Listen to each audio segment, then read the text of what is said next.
capítulo 1 de Efesios.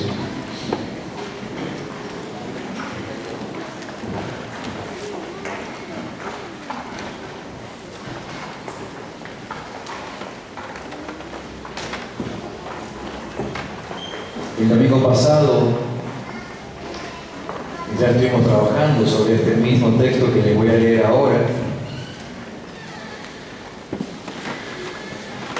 Y vamos a seguir ahí todo el tiempo que sea necesario hasta que entendamos lo que Dios nos está pidiendo a través de su palabra en ese lugar, ¿no? Más que pidiendo, enseñando.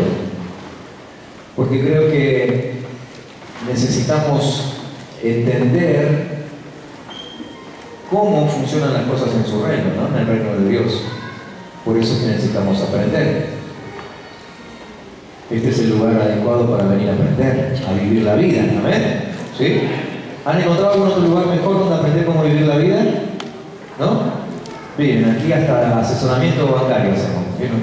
Y así que no hay otro lugar mejor, ¿no? Efesios capítulo 1, versículo 17 en adelante, dice: pido que el Dios de nuestro Señor Jesucristo, el Padre glorioso, les dé el espíritu de sabiduría y de revelación para que lo conozcan mejor. Acerca de esto hablamos el domingo pasado. El domingo pasado fue que llovió tanto, sí, el pasado, ¿no? Así que muchos creo que no deben haber podido llegar a causa de la lluvia, pero está la grabación, así que les sugiero que se la consigan para que no les quede la serie cortada. Y en el 18, Pablo sigue diciendo: pido también que les sean iluminados los ojos del corazón para que sepan a qué esperanza Él los ha llamado, cuál es la riqueza de su gloriosa herencia entre los santos y cuán incomparable es la grandeza de su poder a favor de los que creemos. Así que en el versículo 17 tenemos un pedido que hablamos el domingo pasado, y en el versículo 18 tenemos un segundo pedido. Un segundo pedido que consiste para Pablo en tres cosas diferentes. Fíjense, el segundo pedido era para que sean iluminados los ojos de nuestro corazón, pero eso tiene un propósito. En realidad tiene tres propósitos, ¿sí?, que Pablo nos describe allí. Y el primer propósito, fíjense, relean otra vez el versículo 10, a partir del versículo 18, y si quieren lo van subrayando. El primero dice: para que sepan a qué esperanza Él los ha llamado. Pueden subrayar toda esa frase si quieren. ¿A qué esperanza Él los ha llamado? El segundo propósito, para que sean abiertos los ojos de nuestro corazón, es: ¿cuál es la riqueza de su gloriosa herencia entre los santos? Pueden subrayar esa segunda frase. ¿Cuál es la riqueza de su gloriosa herencia entre los santos?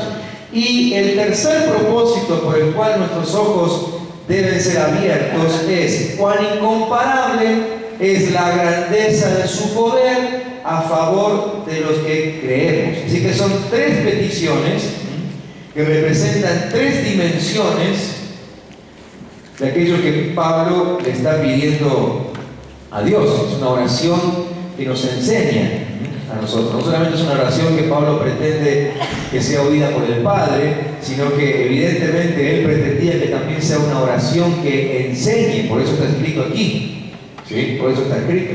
Así que entonces hay tres propósitos ahí en esa segunda oración. Cada uno de ellos empieza con la palabra cuál, por lo menos en la mayoría de las versiones, ¿sí? Y la primera, de la que les quiero hablar ahora, es: ¿cuál es la esperanza a que les ha llamado? Ese es el primer objetivo de Pablo, para que los ojos del corazón sean abiertos, iluminados. ¿Cuál es la esperanza a que les ha llamado? Y antes que nada necesito aclararles, explicarles que la palabrita esperanza allí más bien tendría que haber sido traducida por expectativa, más que esperanza, ¿sí?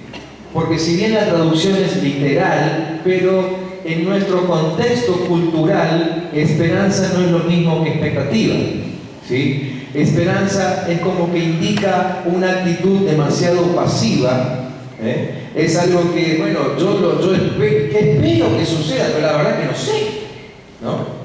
No sé. En cambio, el verdadero sentido de la palabra allí en el original es la expectativa, o sea, algo que yo ya sé que tengo, ¿sí? Algo que ya sé que tengo. Así que no solamente es un deseo o un anhelo, sino que algo que me representa una seguridad a mí, algo que yo ya sé que viene en camino, algo que está basado en una obra que ya se consumó, que ya se hizo.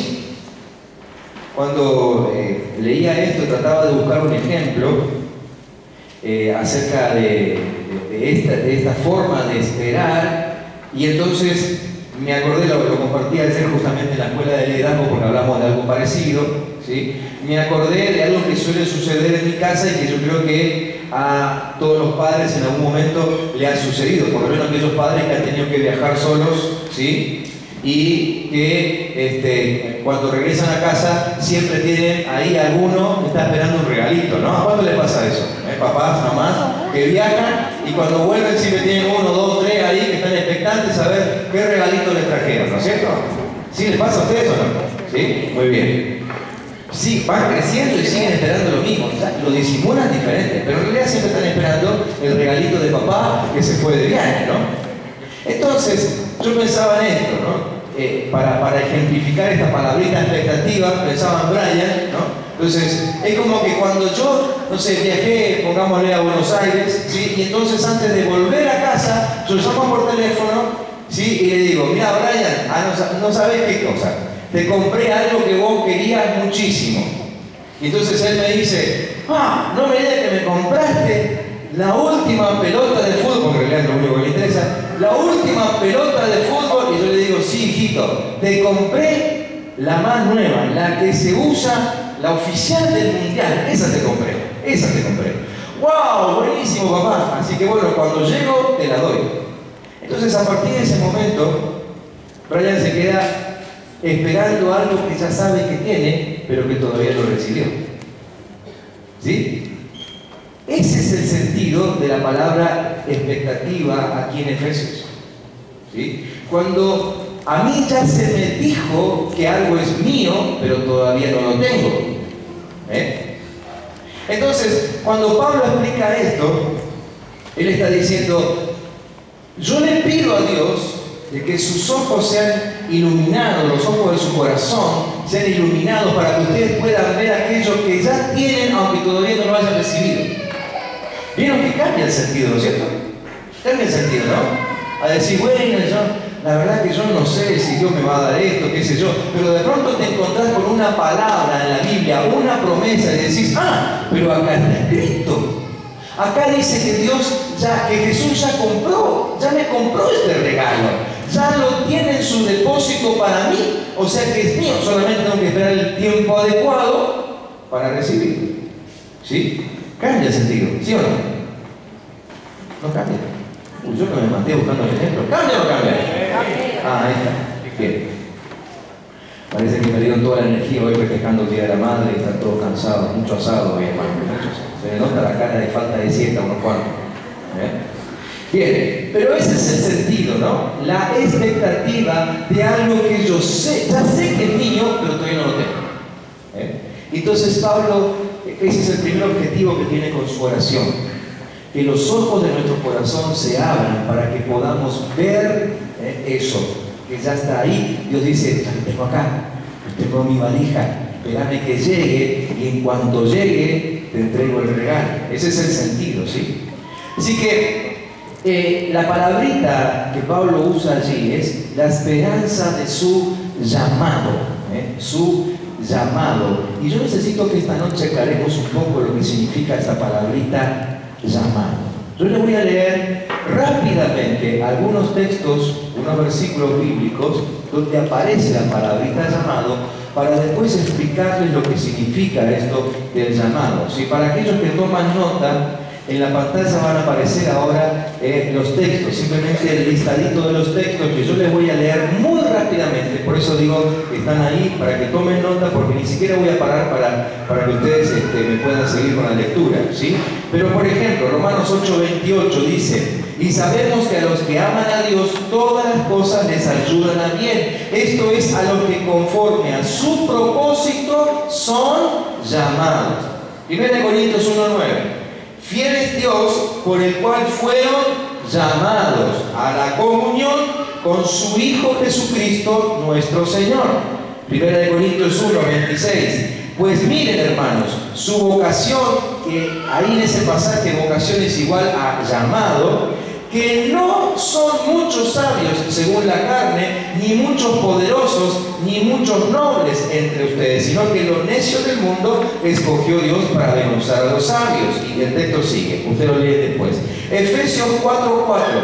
Un cuerpo, un espíritu, como fueron también llamados en una misma esperanza de su vocación. Filipenses 3:14. Prosigo a la meta, al premio del supremo llamamiento de Dios en Cristo Jesús. 1 Tesalonicenses 2:12.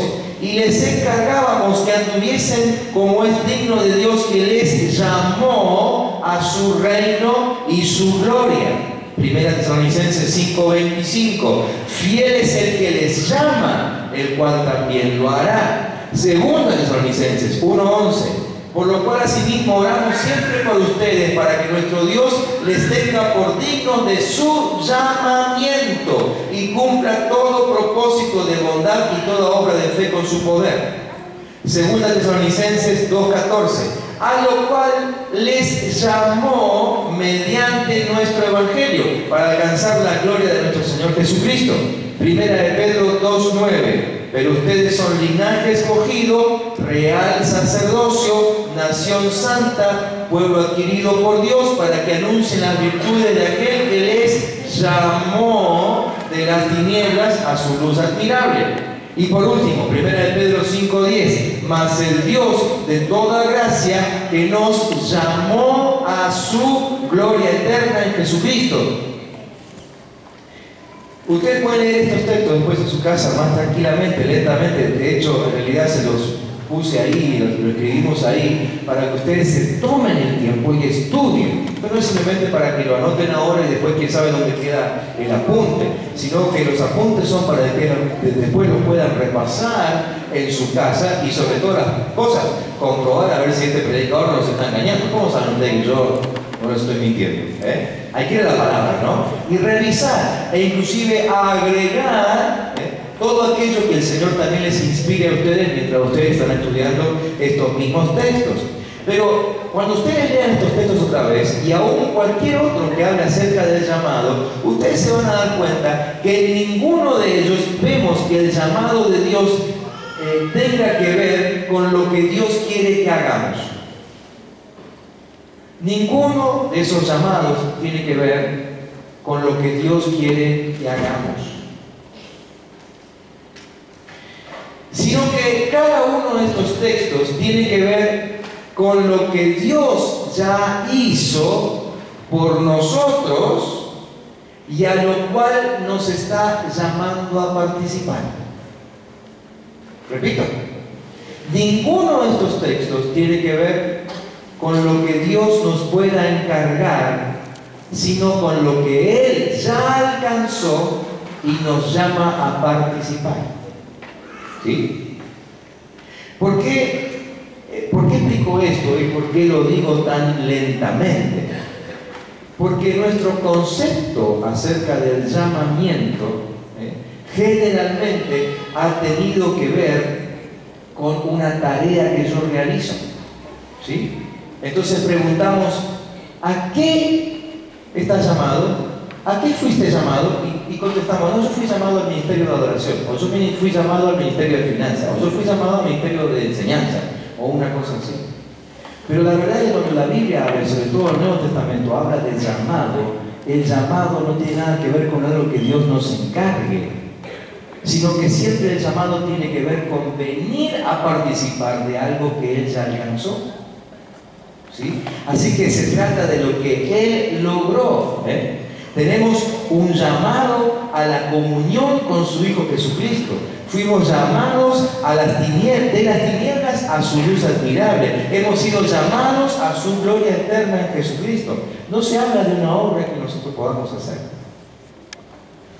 que podamos proseguir, que podamos conocer, que podamos esperar, sino que se trata de lo que Él ya ha hecho, ¿sí?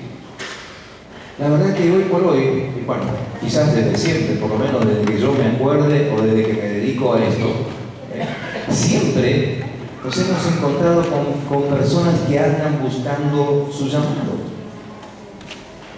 Y se preguntan y nos preguntan en la consejería, ¿será que mi llamado es a ser médico o estaré llamado a ser gerente de una multinacional?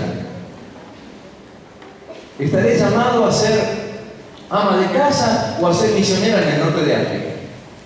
¿Estaré llamado a, no sé, a un ministerio de enseñanza en la iglesia o a vivir en otro lugar?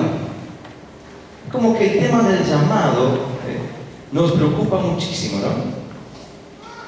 Y generalmente suele sucedernos cuando estamos en la edad más joven, cuando empezamos a tomar decisiones acerca de lo que vamos a hacer en nuestra vida, ¿sí?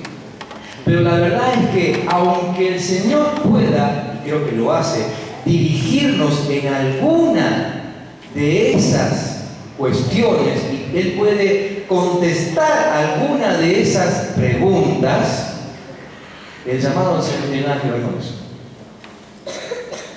Lo que Pablo está orando y pidiendo a Dios no tiene que ver con un encargo de Dios. Si el Señor puede tener Él puede tener pensado una forma particular en la cual yo lo voy a servir en su cuerpo.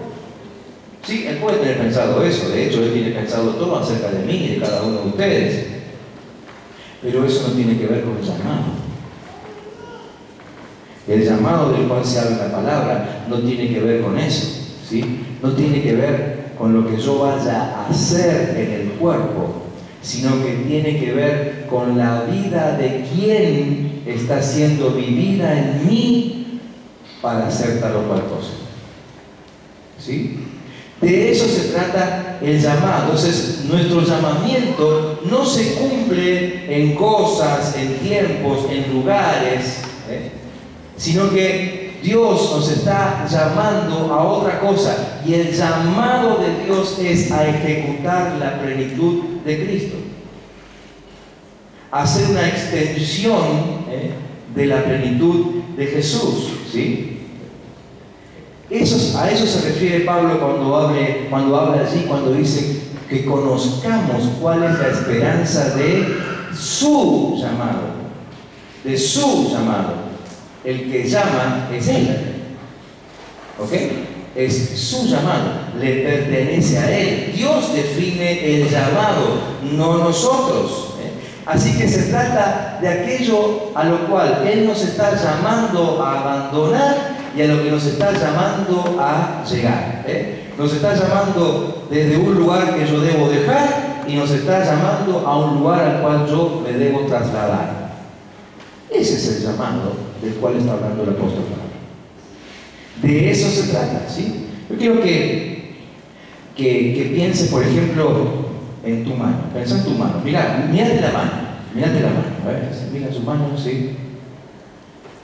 Mira que la mano es miembro de nuestro cuerpo y además es una expresión de nuestro cuerpo, ¿sí? De hecho, hay una ciencia específica que se dedica a estudiar el estado del cuerpo en general solamente observando la mano, ¿sí? Nunca he tenido contacto con esa ciencia, no sé cuánto de verdadero será, pero la verdad que hay toda una ciencia que se dedica a eso, así que solamente mirándote la mano pueden saber cómo está tu hígado, por ejemplo, ¿no?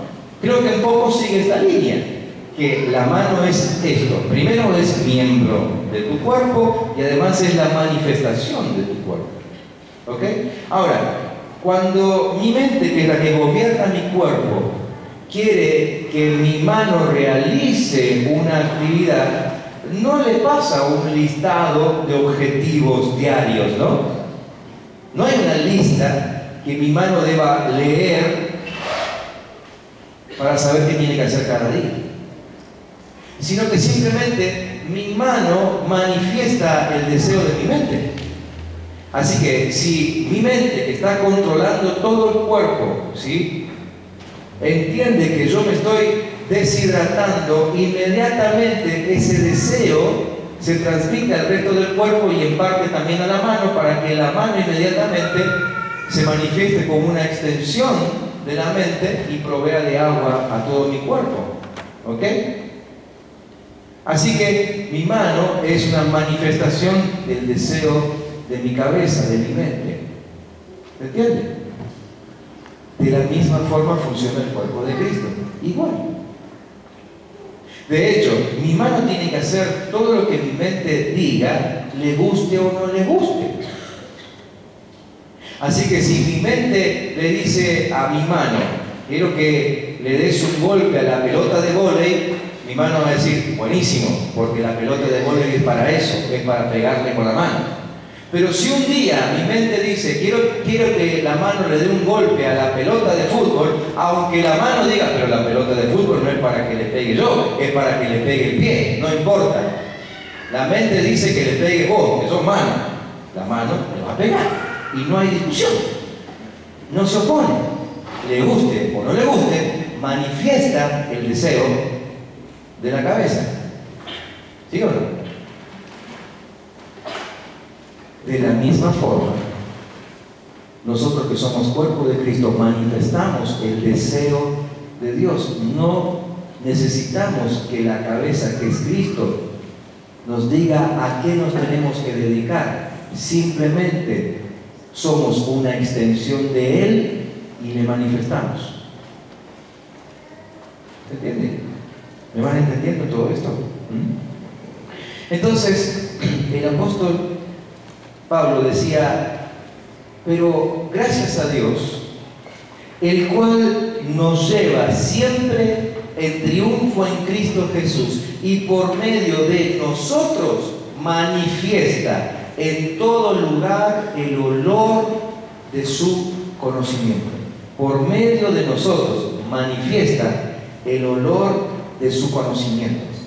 ¿Sí? Yo cuando leía esto y trataba de imaginarme este texto en funcionamiento, decía, claro, mi mano no sé si exactamente manifiesta el olor de mí, porque nuestro olfato no es tan fino, ¿no? Ahora, si yo me acerco a alguno de mis perros, tengo en casa, lo primero que van a hacer es olfatearme la mano, ¿no es cierto? Evidentemente algo debe haber y así me reconocen. Pero digamos que no hablamos del olfato, porque aquí está hablando de olor agradable. Pero digamos que, no sé, simplemente alguien llega a ver mi mano que asoma por el rincón de la pared y dice, ah, mira, ahí está el pastor, veo su mano. Pensando en esto, me volví a acordar de Brian.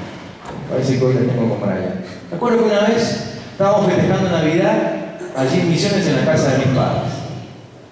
Así que no sé a quién se le ocurrió la brillante idea de que este señor se vista de Papá Noel. Así que mi hermano, que evidentemente ya el traje no le andaba, me prestó el suyo, ¿sí? Y en una estrategia de esas que son muy bien planificadas, todo salió perfecto, ¿sí? Me escapé, nadie se dio cuenta y en un momento apareció Papá Noel, allí en medio de la escena, repartiendo regalos. Era imposible que me identifiquen. Imposible. Todo el traje me cubría por completo. Yo, muerto de calor. 24 de diciembre, imagínense, Misiones, 45 grados de noche. Y a la sombra de la noche. Así que ahí estaba yo contento porque ninguno se iba a dar cuenta de que yo me había disfrazado de Papá Noel. La alegría era tal que tampoco nadie iba a percibir que yo no estaba presente en la fiesta. ¿Sí? Hasta que por ahí veo a Brian, que no sé cuántos años habrá tenido en ese momento. 3 años, 4 años, 3 años por ahí. ¿No? Pero era chiquitito. Resulta que por ahí Brian se pone al lado mío y empieza a mirar así.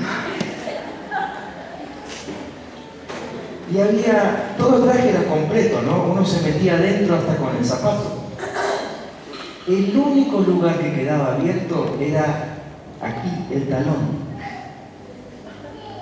Y Brian mira el talón y dice, ¡el papá!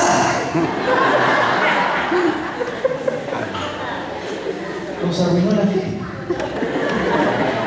Nunca más festejamos Navidad después de eso.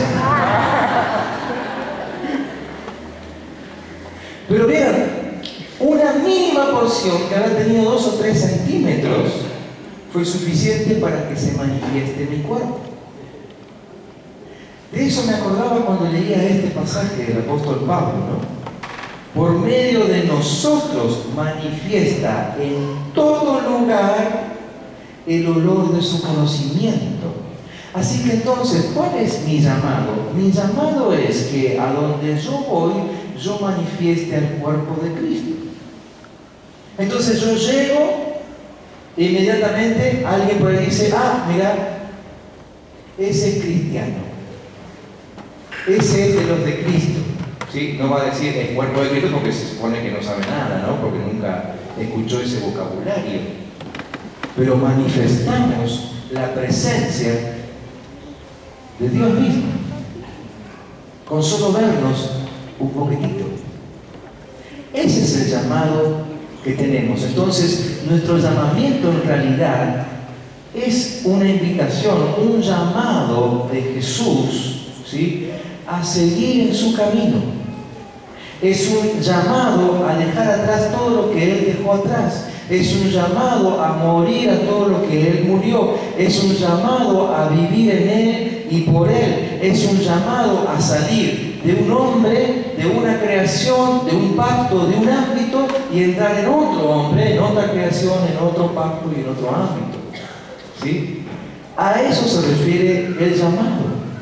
Simplemente es así de sencillo. Dios te llama de las tinieblas para que vengas a vivir en su luz. Entonces, cuando Pablo dice que Él ora para que los ojos de nuestro corazón sean abiertos, en primer lugar Él está orando para eso, para que entendamos que nosotros somos una manifestación de Cristo. Sinceramente, a veces la preocupación por ver qué hago para Cristo hizo que yo dejara de lado la importancia de manifestarlo a Él simplemente. Por estar preocupado por lo que puedo hacer o lo que no puedo hacer para Él, lo que debería hacer y lo que no debería hacer para Él, he dejado de manifestarlo a Él. Ese no es mi ministerio. Ese no es mi llamado, así que ahí no voy. Y ese día alguien se quedó sin manifestación del cuerpo de Cristo. Simplemente ¿por qué? Porque yo confundí la palabrita llamado. El llamado del Señor, la expectativa de nuestro llamado, no es una serie de tareas o instrucciones de Dios, sino simplemente una creciente expresión del Cristo que vive en nosotros. Ese es el llamado. Una creciente expresión de Cristo que está en nosotros. O sea, el llamado de Dios es a que yo cada día lo manifieste más y mejor. No es un lugar al que vamos o las tareas que cumplimos, es nuestra conformación a la imagen de Cristo. Ese es mi llamado. Ser imagen de Él, ser semejanza de Él y buscar una revelación de cómo es Él para parecerme cada vez más a Él. ¿Me están entendiendo? ¿Sí? Ese es nuestro llamado.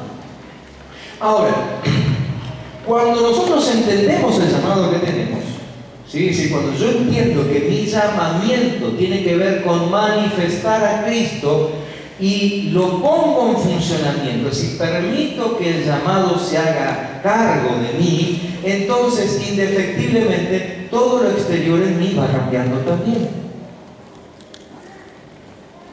Va cambiando.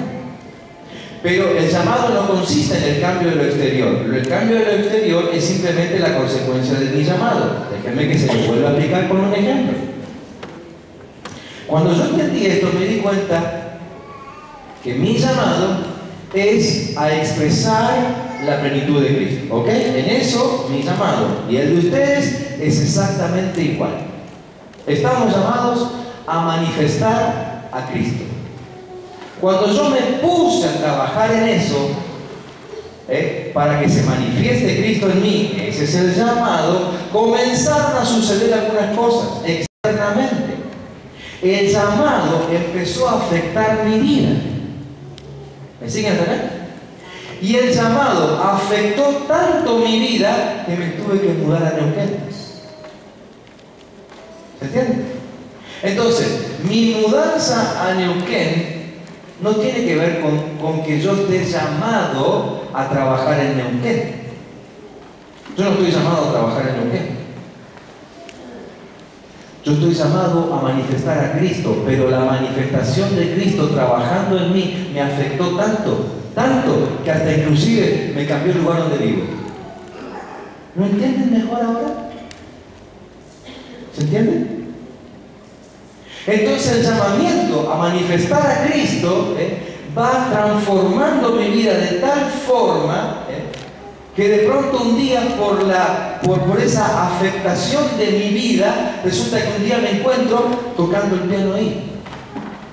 Pero mi llamamiento no es tocar el piano. Mi llamamiento es manifestar a Cristo. Pero ese llamado me afectó tanto que un día me encontré tocando el piano. O un día me encontré tocando la guitarra, o un día me encontré contando la ofrenda en el Ministerio de Finanzas, o un día me encontré enseñando en una clase de escuela bíblica, ¿sí? Pero el llamamiento es siempre el mismo, manifestar la vida de Cristo.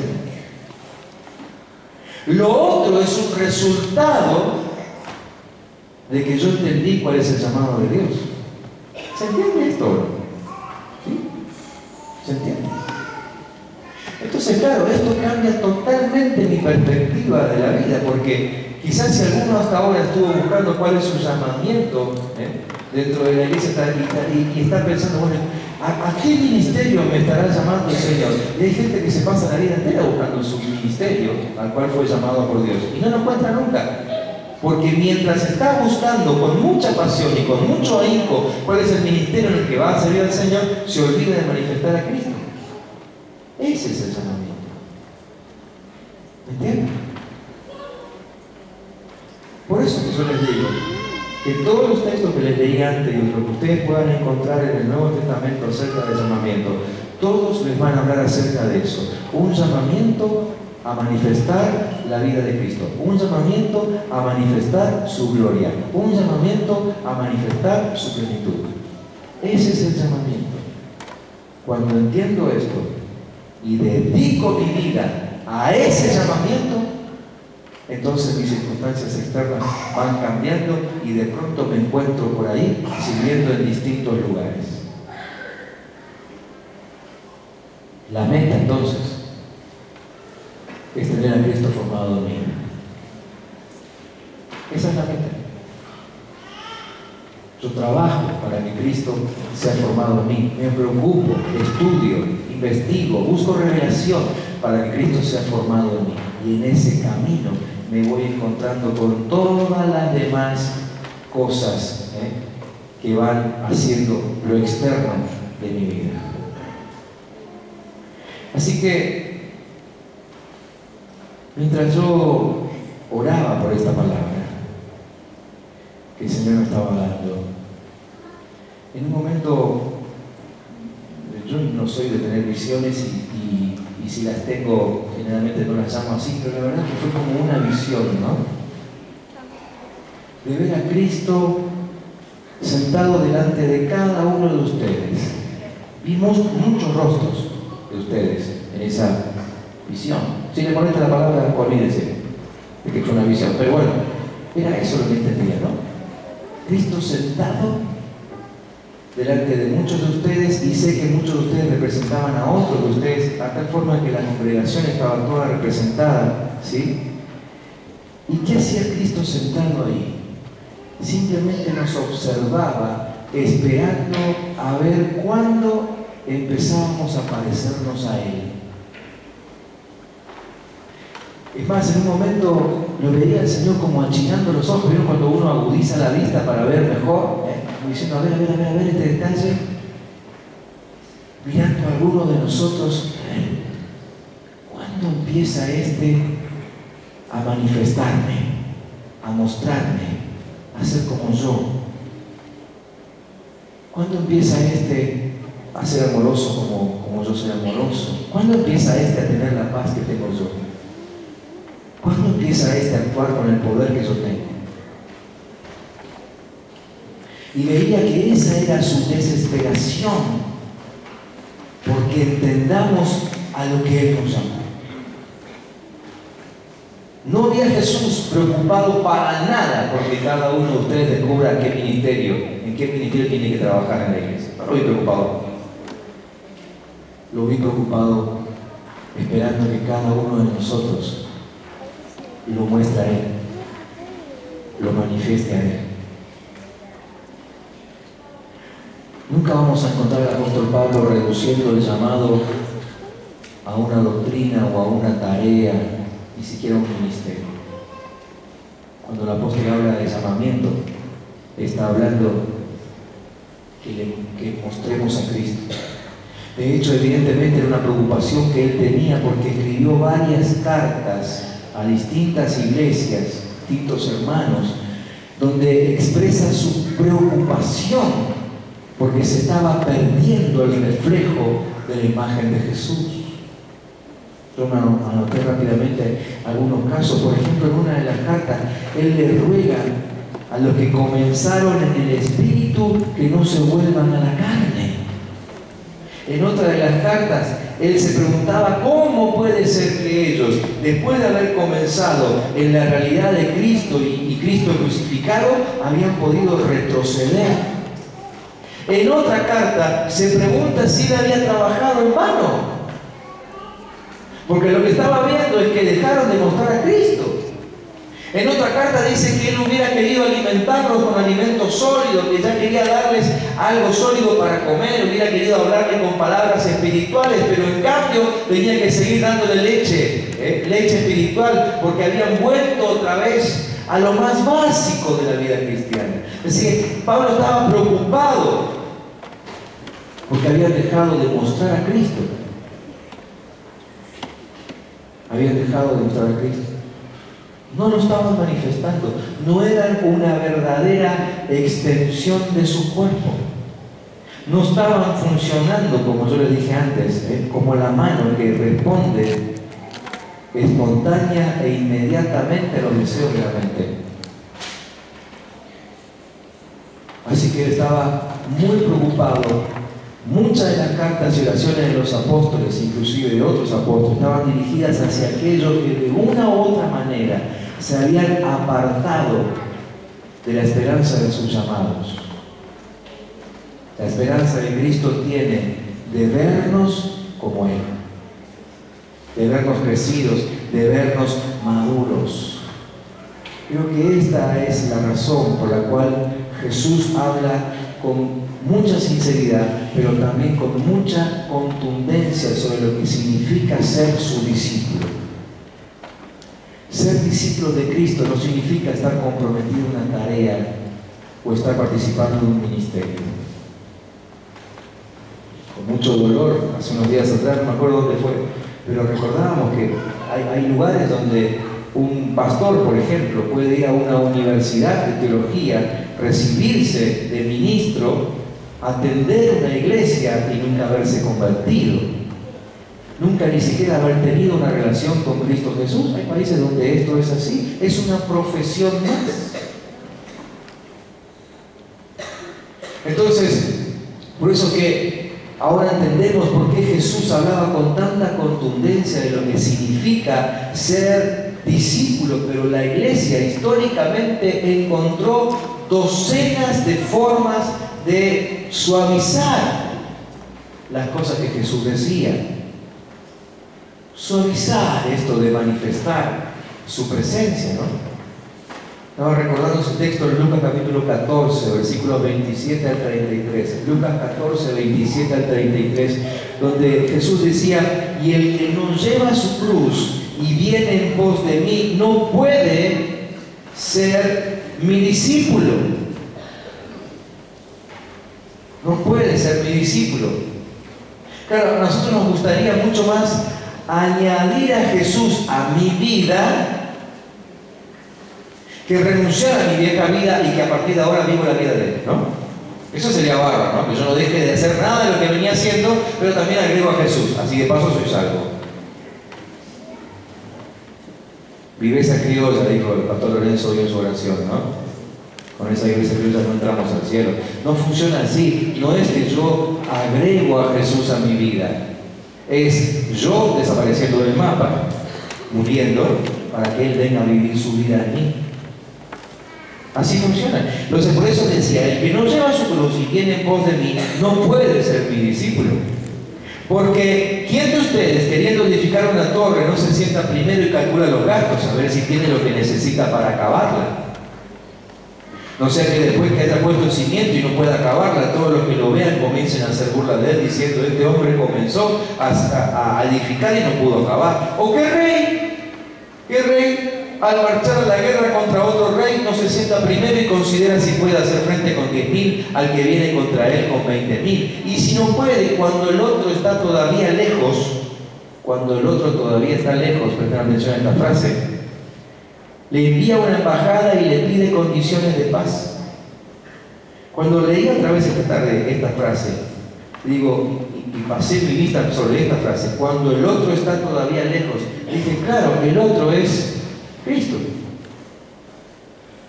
Cuando el otro todavía está lejos, cuando yo todavía no lo puedo ver bien, entonces ¿yo qué hago? Intento transar con Él, le mando embajadas de paz. Yo veo que viene todo un tumulto de gente, un ejército poderoso que evidentemente me va a hacer frente a mí. Entonces yo empiezo a mandarle embajadas de paz mientras el otro está lejos, mientras todavía no lo veo bien, pero a medida que Cristo se va acercando es imposible ya transar. Ya no se puede negociar. El problema es que muchos de nosotros intentamos constantemente seguir negociando con Él, enviándole embajadas de paz, como diciéndole: bueno, Señor, pero hagamos un arreglito, compartamos el trono, vení, vamos a compartir juntos el gobierno de mi vida. Y Jesús te dice: no, Señor. No, Señor. Ninguno que no se niegue a sí mismo puede ser mi discípulo. Entonces, no se trata de mí. No hay manera de seguir la plenitud de su llamamiento si me mantengo el resto de mi vida enviando embajadas de paz para ver si lo convenzo a Él. No hay manera. Si quiero la plenitud de Cristo en mi vida, entonces hay una sola condición: yo desaparezco y Él se hace cargo. Así que el llamamiento del cual habla Pablo tiene que ver con eso. Es un llamamiento a entrar en un estado de vida donde el que gobierna al 100% es Él. Y entonces yo manifiesto su vida, no la mía. Sus pensamientos, no los míos. Sus ideas, no las mías. Su experiencia, no la mía. Sus deseos, no los míos. ¿Se entiende? Ese es el llamamiento. Ahora entendemos por qué Pablo tenía que orar, para que se nos abran los ojos del corazón, para que podamos entender esto. Que se manifieste. Entonces Pablo, que lo había entendido, él decía: yo estoy crucificado juntamente con Cristo, y ya no vivo yo, sino que ahora vive Cristo en mí. Ese era su llamamiento. ¿Sí? Yo prosigo hacia la meta del supremo llamamiento. ¿Cuál era el supremo llamamiento? Que Cristo viva en Él. Ese es nuestro llamamiento. Así que esta noche tengo que preguntarte, y que seas sincero con vos mismo: ¿es esta tu esperanza? La esperanza de Cristo es que vos lo manifiestes plenamente. ¿Es también tu esperanza? La expectativa de Cristo es que lo manifieste plenamente. ¿Es esa también tu expectativa?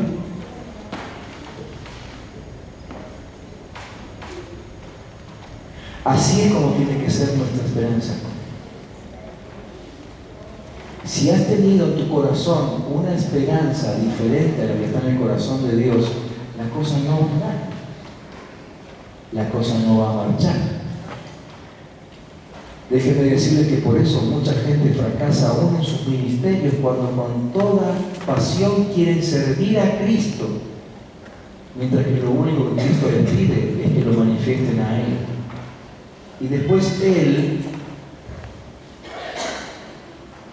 una vez que estamos mostrándole, entonces Él nos lleva y nos trae, nos pone y nos saca, nos usa y nos deja descansar.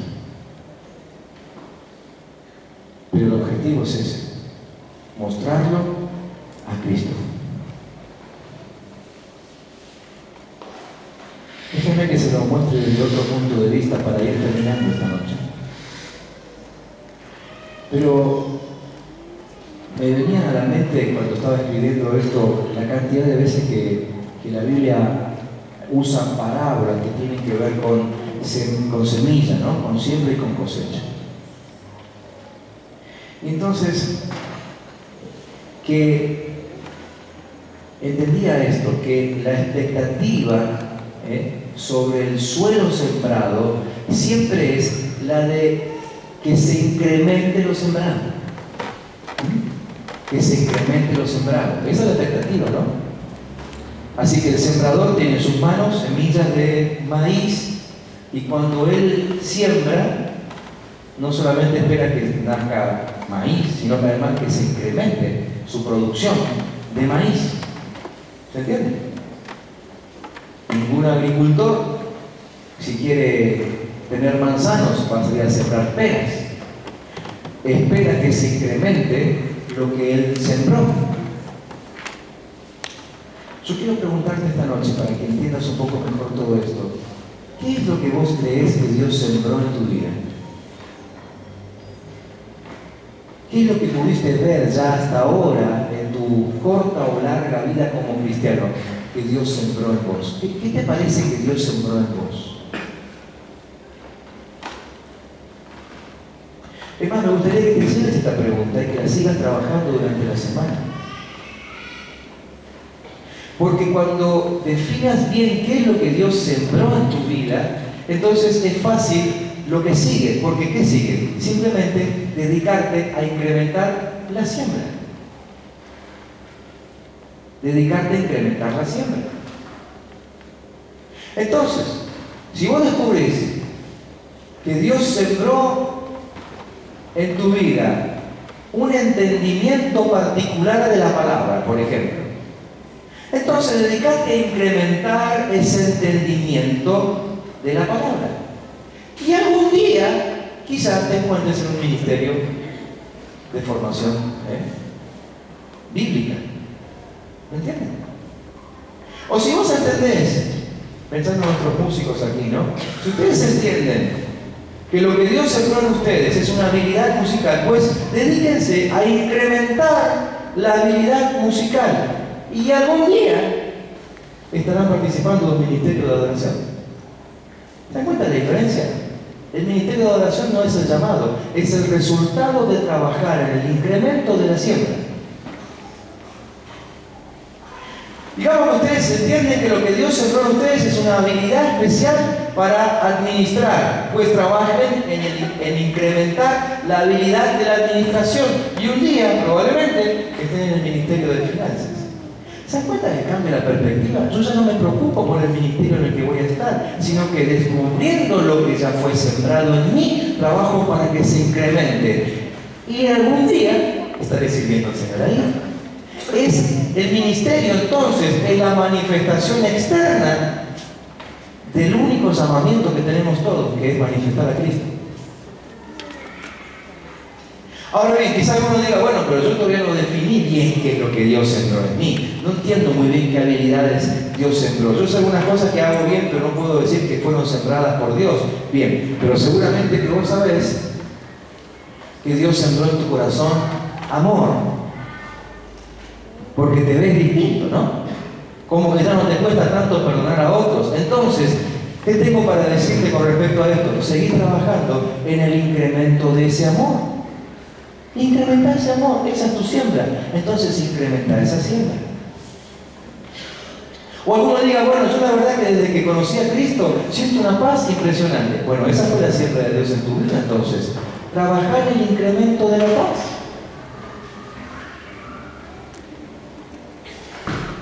¿Me entiendes lo que quiero decir esta noche? Nuestro llamamiento es a manifestar a Cristo. Mi llamamiento es simplemente incrementar lo que Cristo puso en mí, para que de esa forma crezca Él en mí. No mi idea acerca del servicio de Dios, sino que crece Él. Es más, sería muy bueno, muy útil que aún los ministros de esta congregación se llamen a la reflexión en esta semana. Y ya que esta noche arrojamos nuestras coronas delante de ellos, creo que muchos han arrojado su propio ministerio delante del Señor. Pongan su ministerio a consideración de Dios y vean si su ministerio realmente es el resultado del incremento de una siembra de Dios en sus vidas, o si simplemente el ministerio es una idea que a ustedes se les ocurrió. ¿Sí? A veces veo personas, no aquí, aquí son todos genios, pero en otros lugares he visto que luchan por estar en tal o cual ministerio y no tienen la habilidad, no recibieron esa siembra, hacen todo el esfuerzo por cantar bien o tocar un instrumento, pero Dios nunca les sembró esa habilidad. Entonces no pueden incrementar algo que nunca tuvieron. Es tan necio como aquel que quiere cosechar peras cuando lo que recibió fue una bolsa de semillas de manzana. Revisemos nuestros ministerios, revisemos aquello a lo que nos estamos dedicando en la iglesia, en el cuerpo de Cristo, y a ver si lo que estoy haciendo es el resultado del incremento de una siembra. ¿Lo van a hacer? Ponete en la posición de tu mano ahora, la que usamos como ejemplo hoy. ¿Podés decir que sos una plena manifestación de la vida de Cristo?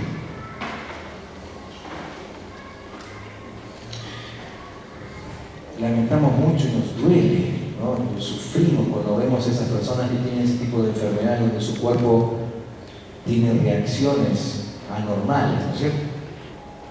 Donde el cuerpo no reacciona como la mente quiere, ¿no?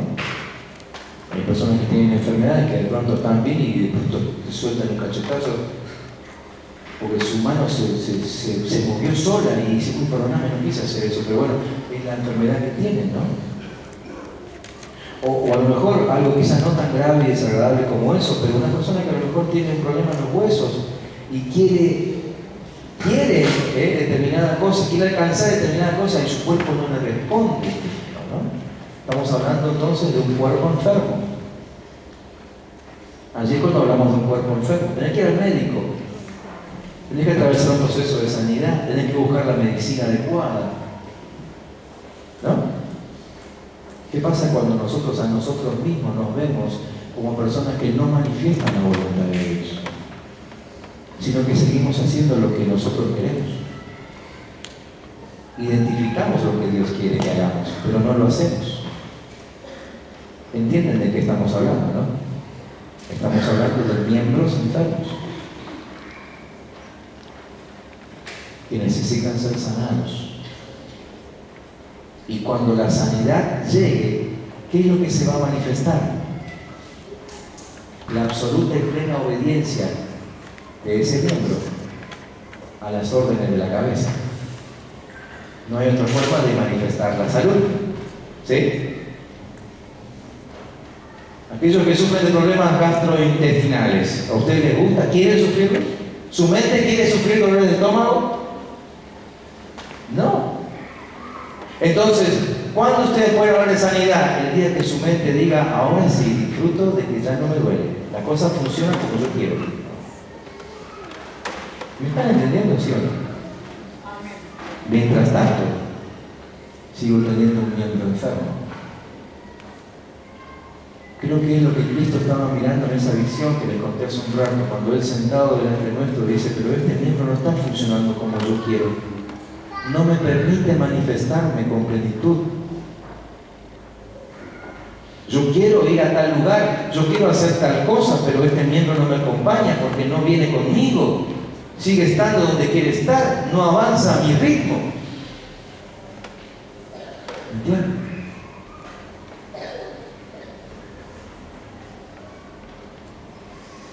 Me gustaría que cierres tus ojos para no distraerte con nada ahora.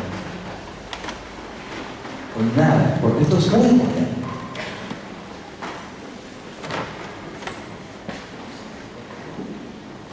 Que puedas ahora no solamente entender, sino aceptar y declarar cuál es tu llamamiento. Declarar que tu llamamiento es a manifestar a Cristo. Ese es tu llamamiento.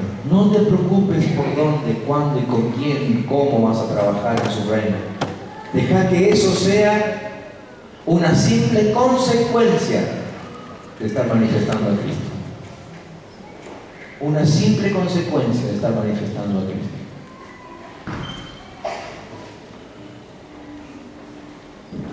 Para que entiendas esto, es que Pablo oraba y decía, Señor, que les sean iluminados los ojos de sus corazones, para que sepan cuál es la grandeza de su llamamiento. ¿Cuál es la grandeza de su llamamiento? El llamamiento de Dios.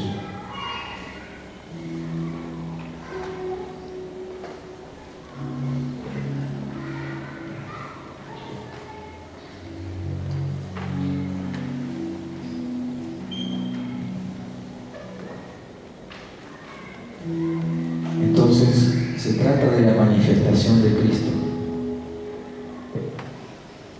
De eso se trata.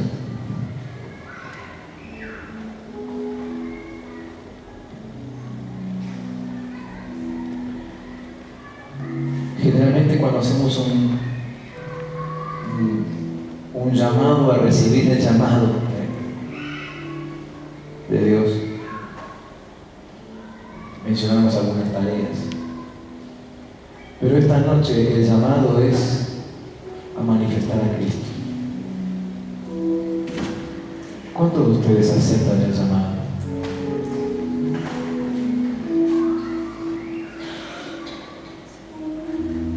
Te voy a invitar a que si aceptas su llamado y estás dispuesto a dejar que se manifieste Él en tu vida, que te pongas en pie para que podamos orar juntos antes de terminar.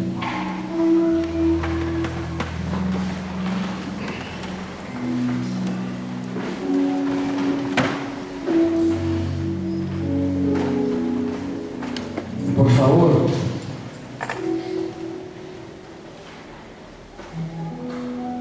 cuando estés sirviendo en algún ministerio, acordate de todo esto. Si te sirve pedir la grabación de este mensaje y escucharlo 2 o 3 o 4 veces, aunque te aburra de escuchar a tu pastor, pero para que todo tu ser entienda que si estás trabajando en un ministerio, estás ahí para manifestar a Cristo. Tu actitud no puede ser altanera, orgullosa, vanidosa, egoísta, porque no tiene nada que ver, no tiene nada que ver. Ahí, en ese ministerio, no estás para hacer lo que estás haciendo, esa es la realidad, no estás para hacer lo que estás haciendo. En ese ministerio estás para manifestar a Cristo, sea el ministerio que sea. Estás para manifestar a Cristo y la consecuencia de estar haciendo eso es la tarea que ahora tenés entre tus manos. Pero es una consecuencia. La consecuencia generalmente es lo que menos importa. Lo que importa es que te dediques a hacer lo que se te encomendó. ¿Y qué es lo que se te encomendó? Que manifiestes a Cristo. Que manifiestes a Cristo.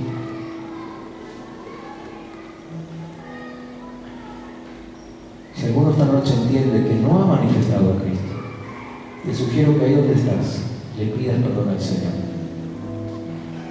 Y le pidas perdón.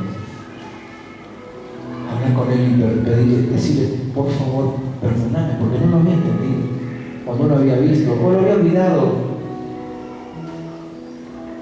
Le pedí perdón.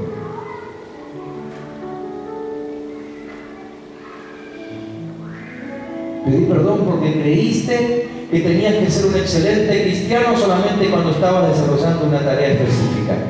Entonces, claro, eras muy bueno aquí adentro, porque aquí todos te ven trabajando, pero afuera no importa tanto porque no estoy desarrollando un ministerio, no estoy desarrollando un llamado.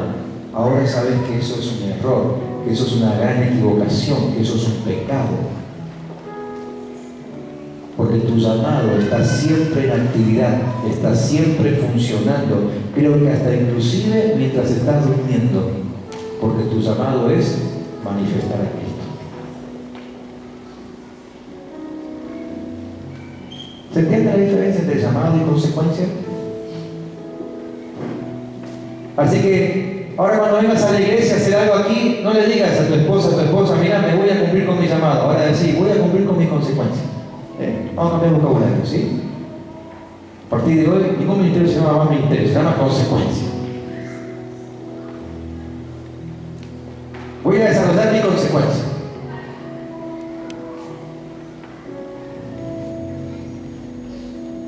Señor, por favor, como decía el apóstol Pablo, que nuestros ojos del corazón sean iluminados. Porque si esto no lo vemos, no lo entendemos. Y si no lo entendemos, estamos en el horno, estamos perdidos, Señor, estamos demasiado comprometidos con nuestras ideas y las ideas de cómo se lleva adelante la vida cristiana. Si no lo vemos, no lo entendemos, si no lo entendemos, pecamos. Te pido en el nombre de Jesús, y creo que muchos de mis hermanos, y creo que todos los que están en pie, se añaden ahora a esta oración, y si es así, digan amén simplemente, pero te pedimos juntos que nuestro corazón sea iluminado y que entendamos que nuestro llamado fue a salir de las tinieblas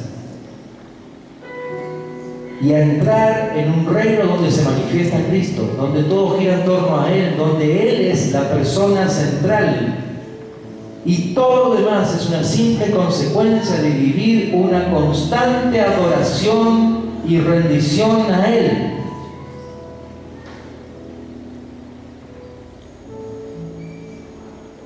Los que estamos en pie, Señor, esta noche aceptamos tu llamamiento y te decimos, Señor, ya que nos llamas, te decimos, presente, aquí estamos, aquí estamos.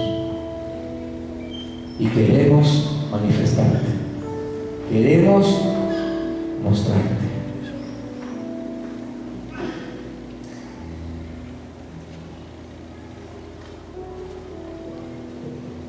Quizás te diste cuenta, ahora que hablamos acerca de manifestarle a Cristo, que hay algunos lugares y situaciones y circunstancias donde te cuesta más manifestarlo.